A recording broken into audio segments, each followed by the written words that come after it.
Hey guys, welcome back to Hugs and Honey. I am Mama, and today we are going to talk about anger because it comes up a lot in a lot of different circumstances.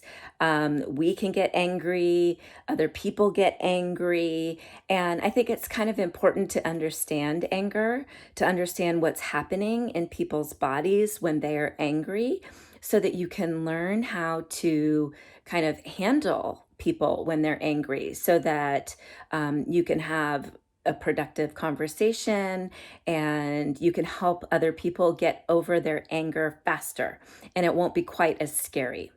Okay, so the first thing that I just wanted to tell you about anger is that it's normal, right? It's normal and natural, and everyone gets angry for some reason at some point in your life, right? And if you can think back to the times that you were angry, maybe you'll remember that when someone is angry, they can't hear you. Like if you try to argue with someone who is angry, you will it's like kind of bumping up against a wall or banging your head against a wall, because you're not going to get anywhere, right? When someone is angry, they can't see anything. Their anger, that emotion of anger, is actually making them blind. Like they can't see you, they can't hear you, they can't talk to you, they're not being rational. And, sometimes we associate colors with certain emotions, right? And what would the color be of anger to you? What is the color of anger? To me, and I think to a lot of people, the color of anger is red, right? Like you're just fiery, you're mad. Urgh. And so I just want you to realize, because this will be really helpful for you in your life. So just realize that when someone is angry, they are deaf, they are blind from their anger, and they're basically seeing red.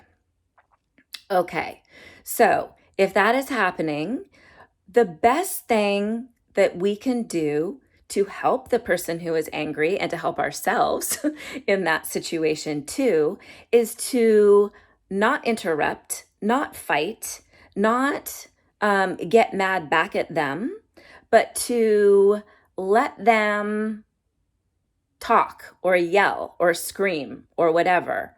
Unless it's dangerous. If it's dangerous, angry, and we can talk about that at some point, I want you to leave the room and I want you to go somewhere else because you're and perhaps, that's another way to handle anger is if someone is not being kind to you and if they're being really mean, whether it be a parent or a brother or sister or a friend, just leave. Okay, just walk out of the room because I want you safe. And sometimes angry people, because they're not thinking straight, they do things that they normally wouldn't do if they weren't angry. Okay, so your safety is my number one concern. So I want you to protect yourselves.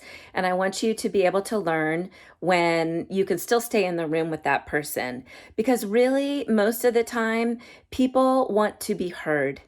Okay, they want to be able to express themselves, and oftentimes they just feel like they're not being heard. And so they're mad that they're not being heard and understood. So a lot of times it's kind of like being a volcano. Okay, so like an angry person is similar to a volcano, and they kind of need to erupt because what happens to a volcano once it erupts? It spews out all of its lava and all of its madness and its energy. And then it quiets down and it goes to sleep and it settles in because it got rid of all of that energy that was causing it to be so feisty and mad. So it's kind of the same way with a person, right?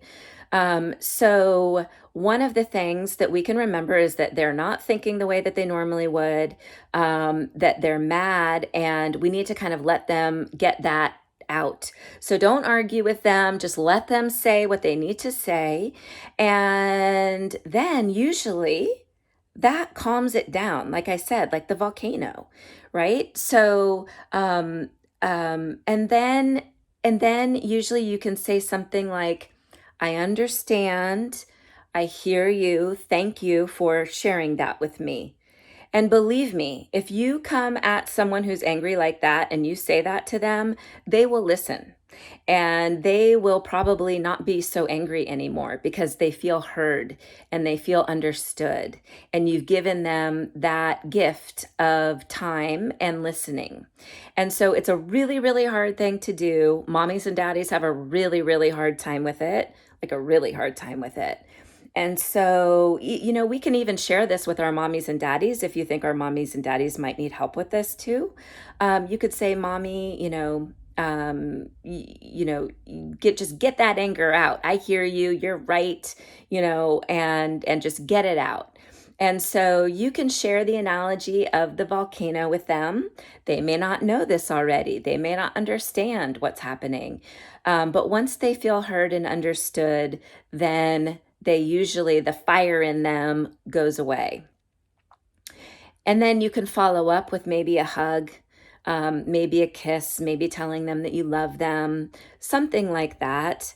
But just understanding, and this can happen in all areas of your life. And this tool will help you diffuse, which means take the energy away, the mad energy away from the person who's experiencing it, so that you can both feel better and you can both be calmer so that you can think better and communicate better and do what you need to do. Okay, so those are just some very basic tools that will help you in your life that you can use, and you can share those tools with your parents, with your friends, with your brothers and sisters. You can use it on people, and believe me, you will be like a magician. You will be like magic.